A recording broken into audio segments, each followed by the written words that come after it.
Let's get some perspective on this now. President of the Association of Industrial Security and Safety Operators of Nigeria, Dr. Ona Ekomu, joins us on Diplomatic Channel. What do you make of these attacks that are taking place in London? 3 attacks in just 1 month. Well, obviously, the jihadists are ramping up their attacks against London. London has a very, England, if I may, has a very peculiar situation because you have a situation of a lot of homegrown terrorists, if you may call them, the homegrown jihadists. And now some of these homegrown jihadists have actually gone abroad to fight in Iraq and Syria. And so they are coming back home, and it's like it's boring at home. And then some of the causes or some of the things that we perhaps they were unhappy about that took them on the path of jihad have not been addressed in contemporary English society. So that's why you see a rapidity in the attacks, because it's like you now have people who, one, they have been radicalized, even right there in England, in Birmingham, in Manchester, in those places. There's a lot of radicalization going on. Now, they have gone out and gotten skills in actually making jihad, as making warfare. And so they are back now making warfare at home.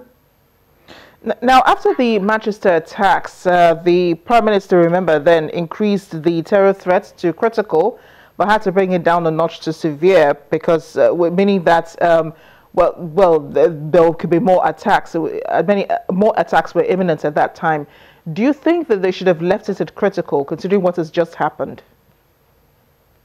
Well, anytime you leave these threat indicators or terror threat levels at very high levels, you end up creating anxiety fatigue, because people are anxious when you have it at critical and there are troops out on the streets, and there's a lot of anxiety. But when you bring it down a bit, it's a psychological maneuver.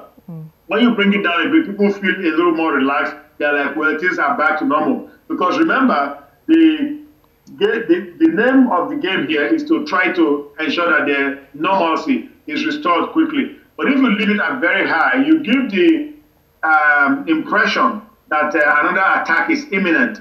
And so I think the government did that for very good reasons, because this cell that did this attack of last night, that's the attack on London Bridge, probably another cell, the other cell was out in Manchester, and now the police commissioner is ruling out the possibility of any other Confederates being involved in this cell. So I think the move to reduce the terror threat level from critical to severe wasn't a bad one after all.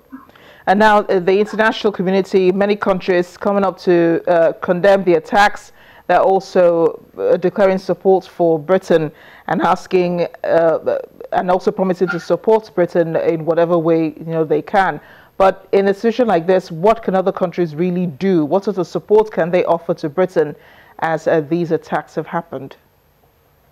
Well, it's very important to pledge this support, because today is me, tomorrow is you. There's a famous Latin proverb that says, "Ogi a mi domini a te." Now, what that means is that it could be the turn of any other country tomorrow. So if you even just pledge that we are willing to help out the UK, then that is something. But how can you help in practical ways?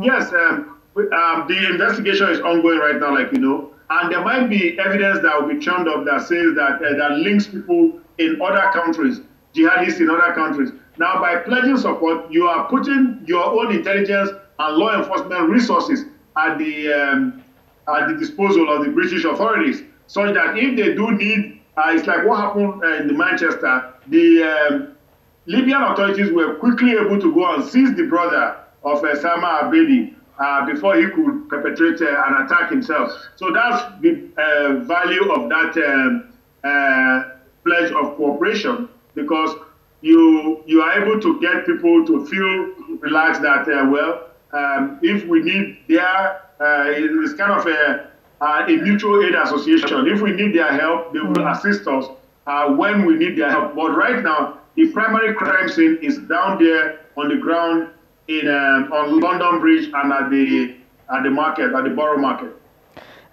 3 attacks in 1 month. It does beg the question if London is under attack, Doctor. Is it?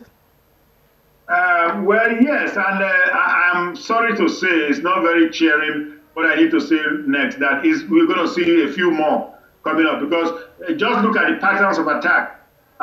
If you looked at the March 22nd attack, a vehicle plowed onto people at the Westminster Bridge. The guy came out with a knife, killed the policeman, and then he was shot dead. Now this one, they now went from a lone wolf to a wolf pack. Now, the lone wolf being the gentleman who did that attack on March 22nd. Now, a wolf pack, that's 3 of them now, trying to create an amplitude, kill more people. And they succeeded also. They did. They killed at least 7 and sent a lot of people to emergency room. So I suspect you might see another lone wolf or wolf pack in a short order again. So actually, they are ramping up their attacks right now. And the British authorities are well advised to, put their intelligence feelers up there and try to see if they can nip more attacks on the bud. Because it's really never a good idea to go and be carrying dead bodies after these attacks have occurred. They should take the American model where the Americans ensure that no attacks occur in the first place. Doctor, I just wanted to quickly look at this scenario. I mean, this was exactly what happened in Nigeria. It started with these lone attacks before they became even more frequent. So what could Britain learn, from the situation in Nigeria to help them to deal with this security situation? Well, I think they can. That's the predictive value of our Nigerian experience, because they only tends to get worse. It never gets better, because until you start capturing and killing and removing some of these killers from the battlefield, nothing is going to get better. They're not just going to die of old age, or maybe just have a change of heart. These are committed fighters. These are jihadists, and they are committed to their extremism. Well, thank you so much for analyzing this for us, Dr. Ekomo. I appreciate your thoughts. Thank you, madam. Still ahead on Diplomatic Channel. The fallout of President Donald Trump's decision to pull the United States out of the 2015 Paris Agreement. Do stay with us.